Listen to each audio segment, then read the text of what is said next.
Добро утро, почитувани гледачи. Добре дојдовте во утринската програма на Телма. Ова утро, да си кажеме, со господинот Румен Смилевски, собственик на фирмата Малина, една од најголемите увозници на прехранбени производи во земјава.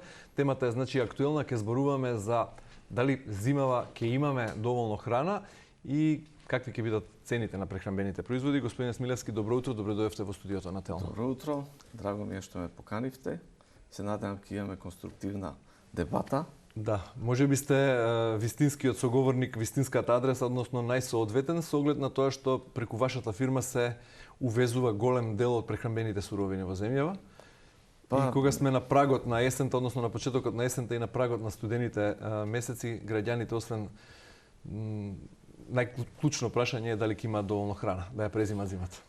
Се надевам дека сме на правата адреса, затоа што јас кажувам трговијата е коректор во многу работи, во стопанството. Ако има некојаш недостиг на едно, се бара, се трага и јас сум поборник на слободна трговија без бариери. Се залагам во сите овие години и мислам дека тоа дава најголеми резултати. Секоја чест и јас се согласувам и сум поборник на отворени граници и либерализирана трговија. Сосема, меѓутоа, греота е за една Македонија која има такво поднебие, таква почва и такви околности од секаков карактер да биде увозно зависна земја на храна и за жал мораме тој недостиг да го покриваме со увоз. На почетокот првото прашање би било дали македонските граѓани може да се чувствуваат безбедно, дека во текот на студените месеци ќе има доволно храна за јадење во продавниците. Кога прашувам доволно храна, пред се мислам на брашно, пченица, шекер, зејтин, млеко, основните прехранбени производи. И во случај да бидат нарушени синџирите на трговија? Добро прашање. Значи овака, би почнал првен. Дали би имале храна? 100% би имале храна. Еве ќе ви кажам, Македонија има собствено производство на основните продукти, како што се пченица, сончоклет. И тие ги имаме до одреден временски период. После имаме проблем кога снемуваме. Во овој временски период во зимата ние секако имаме и браш, и пченица, и сончоклет, и мислам дека нема да има проблем во тој контекст. Ќе ме прашате сигурно кои ќе бидат цените. Тоа зависи од на цените. Прво да видиме дали ни се заканува зима на оскудација, на оскудица, бидејќи се почесто се употребува тој термин не само кај нас, туку генерално во Европа и во светот, поради тоа што на пандемијата се надоврза војната во Украина. И сега и ни се случи нам пролета и на Да. Минатата пролет се случи кога беа нарушени синџирите на набавка на храна. Бариери се ставија, да. Да, имаше недостиг например, беа испразнети рафтовите во големите маркети, например, немаше масло за јадење. Зејтинот го снема наеднаш. Еве сега во Србија имаше недостиг на шекер и во Хрватска исто. Нашите магазини се како наводно полни со шекер. Ајде, затоа ве замолувам полека. Во случај на продлабочување на војната криза во Украина, можно ли, ако бидат прекинати синџирите за испорака и за трговија, Македонија да остане и без храна? Не. Ние не зависиме од украинскиот пазар, одмah ќе ви кажам.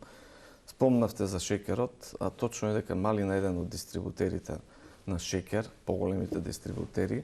Ние сме застапници на фирмата Аграна, која имаме стратешки договор. Македонија секогаш има шекер и во најтешките моменти кога беа бариерите, ние имавме шекер, точно и сега имаме, и на залиха и нон-стоп доаѓа шекер.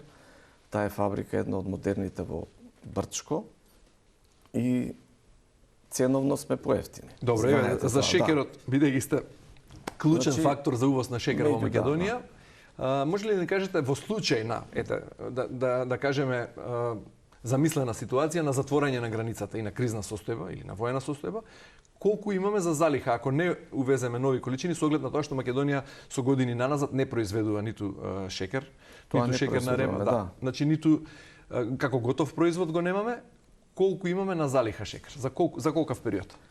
Овака, значи не можам да тврдам колку временски период ќе имаме, кај на што се јавува. Паниката е сериозен проблем и испразнување нагло на залихите. Ако цените се прават врз основа на понуда и побарувачка, ние овдека имаме сега вие последни години со украинската војна, со пандемијата, нешто чудно во економијата.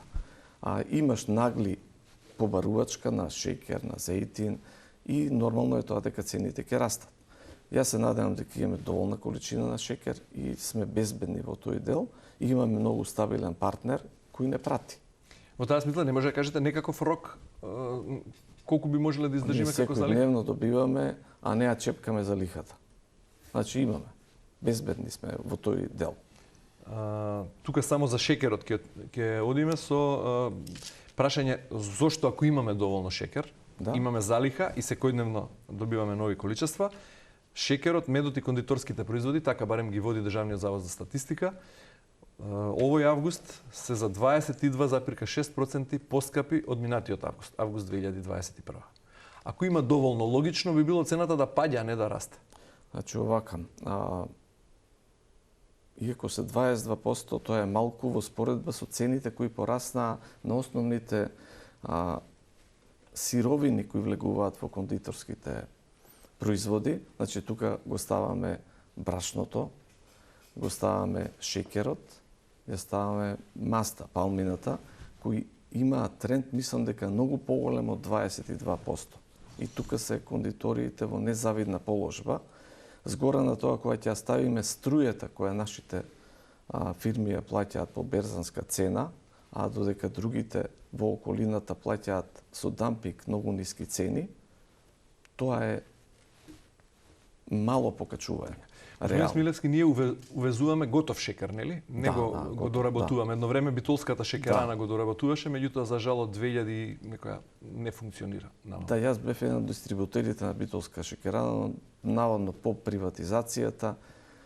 Бугарска фирма ја купи чином. Да, не инвестира во соседството кај нас во Босна се направи една супер модерна фабрика, ја направи австриците и тука конкуренцијата не можеше да се носи со...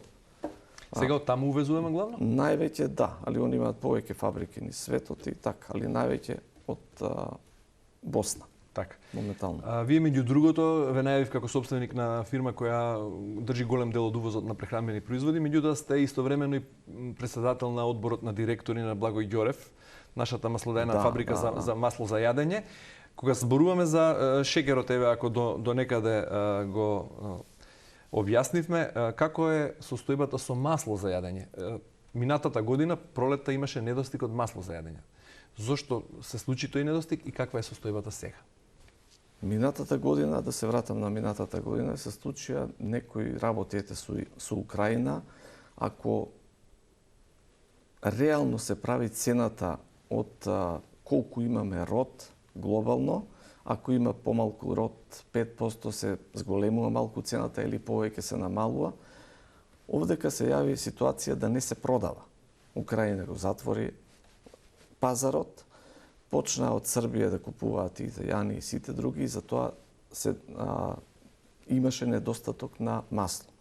Сега ќе кажам за оваа година, со гордост може да кажам, на полињата наши во Македонија, со чогледот се повеќе и повеќе се одгледува.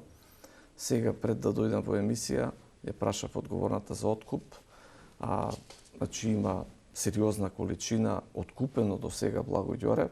Се надеваме дека ќе поминеме бариерата над 10.000 тона домашен сончоглед, што дава база да имаме наше масло подолг временски период. Што значи 10.000 тоа количество, за колкаво количество масло за јадење производство? Во најдобрите времиња Благој Ѓорев откупува од 40.000 тона и извезувал. Ја снабдувал Македонија. Една четвртина? Да. Ако е 10.000 респонденти? Да, значи 10.000, од тоа се 2,5 кила сончоглед, мислам 45% се добива зејтин од кило сончоглед. Но ќе ни требаат уште 3/3 да увеземе. Од каде ќе увеземе сончоглед? Од Србија.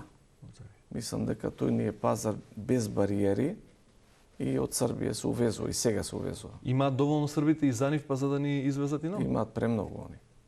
Имаат 3 пати повеќе од тоа што имаат, што им треба нив. Така што и кога станува збор за зејтинот, не ни се заканува недостиг. Не би требало да има проблем. Посебно во зимскиот период, бидејќи има. И во магазините има зејтин. Зошто се случи она празнење на панично на рафтовите во текот на пролетните месеци? Мислам дека најмногу на удар беше зејтинот. Маслото за јадење го снема, го испразнија. Заради тоа што се правеа залихи по магазините, наводно се манипулираше со цената во очекување на поскапување или пак реален беше недостигот на масло за јадење во текот на пролетните месеци? Во пролетниот дел ќе се навратам, мислам дека тоа ме прашувате кога беа ограничени маржите. Да. Да. Така да. Односно кога почна војната во Украина, навргу после тоа. Да, тогаш нашата држава донесе една одлука во која се ограничија маржите. Нажал некој не ги почитува, некој ги почитува и затоа се случи недостаток на масло, иначе имаше.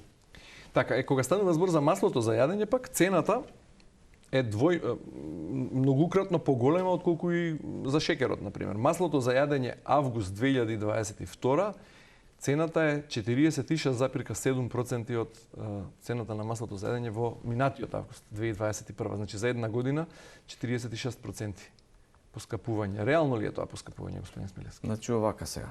За реално дали е поскапувањето треба да ги прашаме земјоделците. Затоа што лани се откупуваше сончогледот по 320-30 евра, сега се откупува по 550. Замислите колку е разликата. Зборувам за производството. А земјоделците треба да кажат зошто е покачена цената од 330 на 550. Сигурно и они имаат образложение, поскапа нафта, поскапо ѓубриво. Но не е само случајот кај нас, тоа е случајот во целата регија. И во Србија, толку и во Бугарија. Дори ние плаќаме повеќе за делот на превозот. Така. Добро, имајќи ја предвид структурата на земјоделските стопанства во Македонија, со оглед на тоа што мал дел од тие се групирани како трговски друштва, повеќе индивидуални земјоделци, и заради тоа е една од причините поради која во изминатите години ни се случи тој дисбаланс од производството на храна и на увозот, станавме увозно зависни и тој дефицит секоја година е во пораст. Минатата година мислам дека скоро го допревме 800 милиони евра потрошивме за увоз на храна и прехранбени производи, во кој значителен дел има и зеленчукот и овошјето, што е уште еден абсурд за Македонија. Меѓутоа, ајде полека за тоа. Реално ни се заканува недостиг на некаков прехранбен производ? Еве сега е актуелна сточарската криза, млеко и млечна криза. На вистина во некои маркети нема сирење од одреден вид, од одреден производител. Реално ли е тоа? Многу болни прашања ми поставите, што длабоко ме додирнуваат мене, кога се работи за аграрот. Еве јас ќе ви кажам, покрај тоа што имам неколку функции, јас сум производител на грозија. Само на жал во мојата регија само 2-3 лозија се работат. А добро се заработува и од тоа. Добро се заработува. Ние направивме некоја стратегија погрешна во земјоделството. Јас кажував, ние треба да сме среќни што храната поскапува. Имаме сите предуслови, треба да бидеме богати многу. А ние напротив увезуваме. Сега државата, гледам, прави некој нов закон за субвенциите. Се надевам дека е добар, го видовме искуството до сега, ова што се случува. Се надевам дека ќе покренеме поголемо производство да има. Како стоиме со производството на рековте сончоглед, еве е зголемено производството на сончоглед, тоа во текот на изминатата година се враќа сончогледот на македонските ниви? Се врати, бидејќи се даваше Благој Ѓорев и семе, имаат гарантиран откуп. До крај на година се исплаќа сончогледот, еве сите овие години видоа земјоделците и за тоа го враќаат. Како стоиме со другите житни култури? Пченицата, пченката, јачменот? Јачмен мислам дека имаше доволно. Сега не сум надлежен за тоа да зборувам. Добро, бевте едно време, предводевте и комората за председател на мелничарите, да.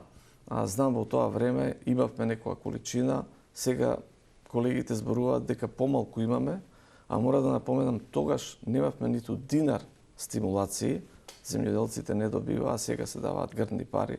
Тоа ми е многу болно, бидејќи сите ние сме носители на буџетот и ги даваме тие се фактички на сите нас пари, што се даваат голем дел. Така. Каде ја сгрешивме кога станува збор за земјоделството со оглед на тоа што целиот ваш работен век сте посветени во, еве рековте, и самиот се чувствувате и како производител, не само како трговец со прехранбени производи, со оглед на тоа што ете во 2006-та тогашната влада на ВМРО ДПМН е воведе нов тренд во земјоделството со субвенционирање на домашното производство, па големи пари од буџетот се слеваа кај земјоделците директно. Дали беше лошо распределени тие субвенции или требаше нешто да се направи претходно? Направивме грешка во чекори за да го доведеме земјоделството производство во ваква ситуација. Јас гледам напред, не сакам да се враќам назад, да видиме што може напред да видиме. Го достигнавме, мислам, дека дното. Рековте дека сум во земјоделството, да. Мојот покоен татко, 52 има завршено агрономија и еден од основачите на Лозар Велес. И јас цел живот сум во тој дел, во аграрот. Јас тогаш кажав, не им треба на земјоделците субвенции, им треба вода. Ако направивме ние системи за наводнување, а имаме премногу вода, земјоделците сами ќе си имаат повисока цена и не им треба таа помош од државата. Така. Сега рековте, можеби ова е таа грешка во чекори, наместо прво субвенции, прво системи за наводнување. Тоа мислам дека е неминовно. Ве слушаат сега надлежните, ве прашуваат за совет кога го креираат? Не, јас не сум ни во тој дел. Па добро, ама ете ако сте една од фирмите која пријатели, да. Треба да прашаат, барем луѓето кои ги познаваат работите. Мислам дека има поголеми стручни лица во тој дел, експерти, треба да, тоа е моје мислење. Добро, значи ако досега од се ова што го чув од вас не може да стане збор за недостиг на храна, сметате дека ќе бидат снабдени доволно продавниците и маркетите и дека граѓаните не треба да се грижат дека ќе недостига некој производ на рафтовите, во маркетите? Апсолутно, да. Тогаш малку повеќе за цените. Се гледа ли плафонот? Може ли да се одреди горната граница или во оваа фаза никој тоа не може да го каже? Претходно ви кажав, ако претходно се правеа цените колку имаме откупена пченица, плюс, минус, па се прави некоја толеранција. Сега јас бев на службен пат во Србија, малку и Словенија бев, значи во Србија се јавува сериозен проблем што не ја даваат пченицата. Значи не ја нудат. Очекуваат повисока цена. И тој дисбаланс е проблем. Имаат они доволно пченица, но еве сега јас што работам со млинот моје брашно, тој е сериозен млин во Србија, еден од поголемите, имаат откупено доста пченица, иначе неговото производство е 320 тона на ден, значи му треба многу пченица, но он континуирано купува. И вика, еве, оваа недела не купив 2000 тона. Малку купил, во споредба колку што троши. Не ја нудат. И сега таа понуда и побарувачка ќе биде дали ќе се покачи, само не верувам да има големо покачување. Ако има на брашното, 10% највеќе. Од ова можам да заклучам дека цените растат во голем дел и шпекулативно, а не реално? Па се надам кога не... еве, видовте и вие самите кога кажа Русиве што прават, во Германија се испразнија полиците. Тоа е шпекулативно. Значи, побарувачката не е реална. Кога може да се очекува таа горна граница да биде допрена, односно да стагнира растот на цените на прехранбените производи, барем на овие основните? Бидејќи еве статистиката уште еднаш ќе ја кажеме, лебот и житата за една година, од минатиот август до овој август, 44%. Тука имаме најголемо поскапување и кај маслото за јадење, 46,7%. Млекото, млечните производи и јајцата за 27%, шекерот, медот и кондиторските производи за 22% и месото за 23,3%. Вие како човек од дејноста може да ја видите таа горна граница и кога би бил тој пик, тој врв на цените на храната, по што би следела известна стабилизација или никој во овој момент тоа не може да го каже? Не би било добро да прогнозираме. Пак кажав, ја побарувачката ја формира цената. Еве, кои производи ми ги наведовте вие? Леп и жита, млеко, млечни производи и јајца. Толку сакав да ви кажам. За леп, извинете. Значи, знам во што учествува производството на леп, што највеќе учествува, бидејќи и самиот бев акционер во еден млин, струјата е голем фактор, енергијата. А знаеме ние дека струјата ни отиде енормно од 50-70 евра за мегават на 500 евра. И тоа е зголеми цената на лебот. Највеќе. И транспортот, нафтата, мислам дека тоа е ударно. Затоа се доведовме во ситуација да видиме земја со најскап леб во регионот? Па да, еве да ви кажам... И со најголем скок на цената на леб. Да, еве ќе ви кажам успоредба. Во Србија, ако е сега моментално 95 евра струјата, они се бунат затоа што имаат најава од нова година 120 евра. А замислите кај нас е 450. Тоа е разликата. Само се надевам, беве владава, читам, прави напори да земат струја од некаде, да субвенционираат. Мислам дека ќе го постигнат тоа, бидејќи е многу битно за фирмите. Без таа помош ќе биде многу тешко. Од овие производи што ги наброивме, кој дел се директно во вашата фирма, например, ги донесувате во Македонија? Ги увезувате? Па овака, јас имам фирма за увоз и имам една фирма за дистрибуција, тоа е Малина Велес. Ние сме дистрибутери на леб, на млеко, на шекер, на зејтин, на сите основни производи. Не е убаво кога нема роба. Тоа е најлошото. Понудата и побарувачката си ја прави своето. Еве сега некој, да не кажам кој производител, има проблеми со недостаток на сировини, нормално ќе качи цената. Со самото покачување се смирува побарувачката. Но на жал тоа е некогаш вештачки. Ке се каже дека нема масло или шекер и ние знаеме сите дома, купуваме и колку што не треба. Еве еден пример ќе ви кажам, Малина е исто застапник и на квасец во Велес. Кога беше пандемијата, сите нели рековме ке нема леб, ние продадовме за, мислам дека за 20 дена квасец колку за цела година. И каде отиде тој квасец, ја верувам дека 80% му помина рокот и го фрливме. Сакате да кажете дека граѓаните панично го купија Панично и го купија 100%, тврдам. Јас ќе ви кажам и од мене, да си бидам самокритичен.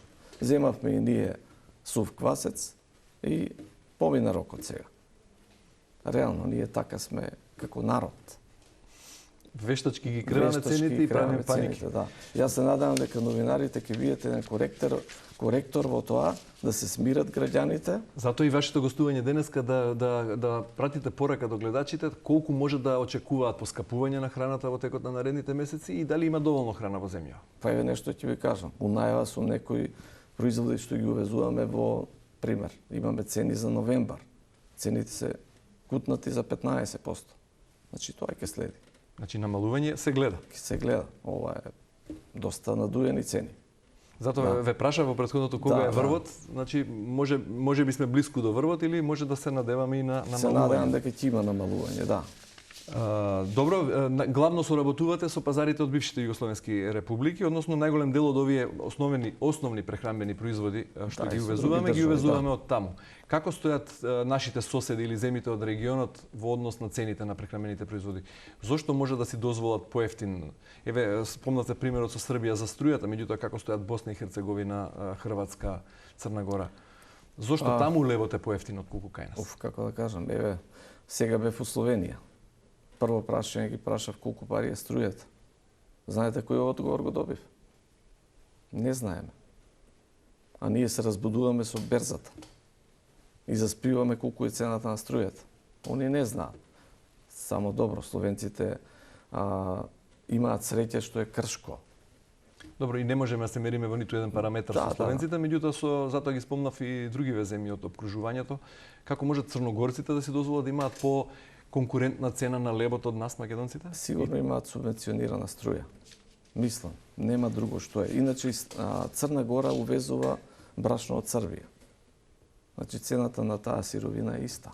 Господин Смилевски, со оглед на тоа што рековте дека во ноември може да се очекува известен пат на цените, може да посочите во кој дел, кои производи би биле први? Па јас увезувам исто сировини за кондиторската индустрија, што не е од обкружувањето и има најави се намалува таа цена.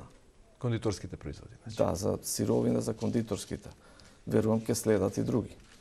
Добро, рековте дека болна точка вие кога зборуваме за големите суми на евра што се одлеваат од Македонија за увоз на храна. Минатата година податоците од статистиката велат дека сме увезле храна во вредност од 745 милиони. Годинава мислам дека ќе го надминеме тој прак од 800 милиони, бидејќи во првите 6 месеци значително поголема е износот од минатата година, во текот на половина на годината.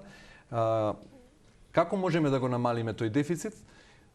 Еве, например, сончогледот, рековте, се враќа на македонските ниви. Како да го зголемиме домашното производство во услови кога структурата на аграрот е таква каква што е, услови кога сме енергетски зависна земја? Има ли волшебна формула или пак кога станува збор за аграрот треба голема стратегија, треба стратегија да се прави од сега за наредната декада, например?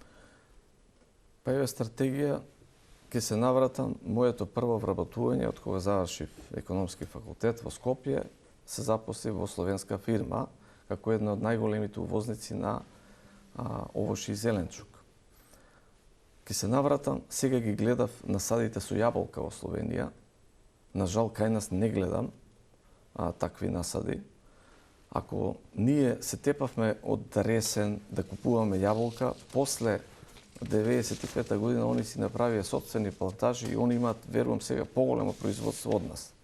Значи, треба и едукација во земјоделството и ако се дава субвенции, треба наменски да се дадат за развој на нови видови на јаболка или така. Тоа спомнав. Како што рековме, стратегија, да.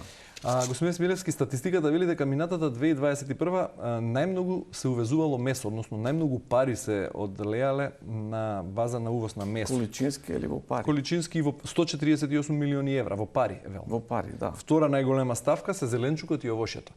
И тука е оној голем абсурд, ако го загубивме добитокот, ги запуставме фармите во минатите години, како можеме и на вакво подневие, на земја со толку сончеви денови во годината, со идеални услови за производство на зеленчук и овошје, да втора најголема ставка за извоз да биде таа за увоз на овошје и зеленчук. Или ни се случува повторно, бидејќи спомнавте неколку пати Словенија, како што на времето извезувавме пиперки за да увеземе, односно домати за да увеземе на кетчап, сега ни се случува исто и со овошјето и со зеленчукот. Не треба многу едноставно да се види нашата држава се прошета, ќе видиме дека многу земја стои необработена. Мора да смениме стратегијата, земјата да се работи. Тоа е основното. Да, меѓутоа се жалат земјоделците, велат откупната цена е ниска и немаат мотив. Младите се помалку се заинтересирани да седат и да работат на нива, кога не се заработува, не се живее добро, не е профитабилно, не е конкурентно. Има ли во Словенија млади луѓе кои се занимаваат со земјоделство? Се млади. Еве, прашував за иселување, дали има кајндив, вика тоа нема. Нема иселување. Тоа вика, ако е некој изузетен талент, па да отиде некаде настрана, инаку тоа вика нема више иселување кај нас. Добро, како едно своевидно резиме од овој опширен разговор што го водевме, не треба да стравуваат гледачите дека ќе има оскудица, недостиг на прехранбени производи ќе нема, а може да се очекува дури и извесен пат на цените. Пат на цените, да. Верувам дека и ќе има пат. Добро. Добро е што донесовте вакви позитивни вести ова утро во утринската нателна. Како бев изборен од возење, мислам дека добро. Ви благодарам многу за разговорот, господин Смилевски.